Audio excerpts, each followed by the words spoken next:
प्रकारे टाईट करून घ्यायचं आहे। एक टाका मारून टाईट करून घ्यायचं आहे। टाईट करून घेतल्यानंतर ही जरदोशी अशी बोटाने खाली खाली ढकलायची।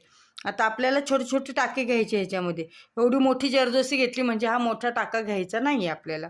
हे बघ, असं आपोआप जरदोशीमधनं सुई बाहेर येते। सुई बाहेर आली की खालनं पिळा मारायचा, वर ओढायची जरदोशी, आपोआप पुढं जायचं, परत पिळा मारायचा, वर घ्यायची, पुढं जायचं। फक्त आपल्याला सुई हलवायची, बाकी काही करायचं नाही। फक्त सुई हलवत राहायची आहे। अशी छानपैकी इझिली जरदोशी लागते। हे बघा, हे अशा प्रकारे आपल्याला जरदोशी लावायची। तर आपण बघा, ही परत हे घेतलेली आहे। आता ही आपल्याला कट करायची आहे कैचीच्या साहाय्याने। कैचीनेच कट करायची, अशी ओढून ताडून कट होत नाही।